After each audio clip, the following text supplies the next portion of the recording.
Hey everyone, and welcome. Today we are going to tackle a word that you've probably heard thrown around in physics or even AI that can feel a little, a little intimidating, the tensor. But what is it really? Let's break it down, piece by piece. Okay, so first look at this image. I know, it looks pretty complicated, right? All those arrows and symbols. But stick with me here, because by the end of this, you are going to know exactly what this thing represents. We're going to figure it out together. So, how do we even begin to understand that image? Well, we're going to climb a kind of ladder, starting with concepts you're already familiar with. The big idea here is that a tensor, it's just a generalization. It's the next logical step up from things you already know, like scalars and vectors. So at the very bottom of our ladder, we've got the scalar.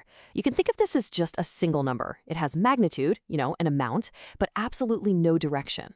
We're talking about things like temperature, say 75 degrees Fahrenheit, or the mass of an apple. Super simple, right?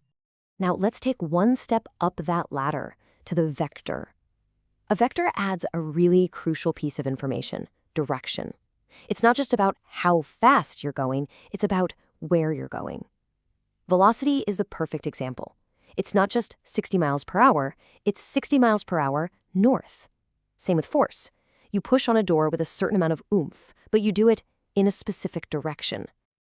So to really lock this in, a scalar just asks how much, but a vector comes along and asks how much and in which direction.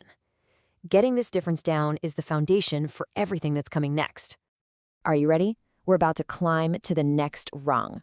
I think the best way to think about a tensor isn't as some static thing, but as a machine, or as our source material calls it, a mapping.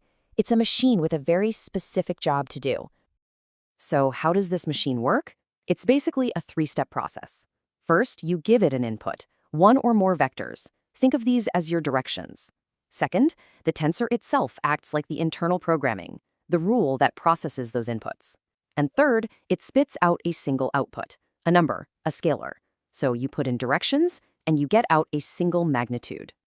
So if we just boil it all down to its core purpose, a tensor is a mathematical tool, and its whole job is to describe the relationships between different vectors. It's the ultimate connector for directional stuff. Okay, that's all the theory, but what does this actually look like in the real world? Let's take a look at a fantastic example from physics to see how this all clicks together, the stress tensor. Hey, remember this thing from the very beginning? Well, now we can finally give it a name. This is a stress tensor. What it's doing is describing all the different forces, all the pushing and pulling that are acting on every single face of that tiny little cube, all at the exact same time.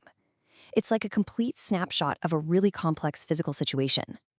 And you might be wondering, how do you organize all that information? Well, a lot of the time we write tensors out as a matrix, just like this one. Each number inside that grid represents one of those specific directional forces we just saw on the cube. It's really just a nice, tidy way to hold a whole bunch of relational data.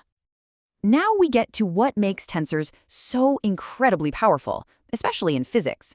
It's a property called invariance, and this, without a doubt, is a tensor's real superpower.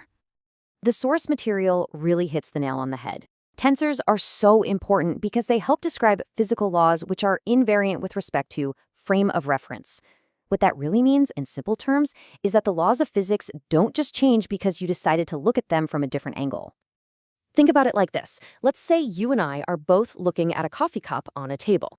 You might describe its location using inches from the left edge, and I might use centimeters from the right edge. Our coordinate systems are totally different.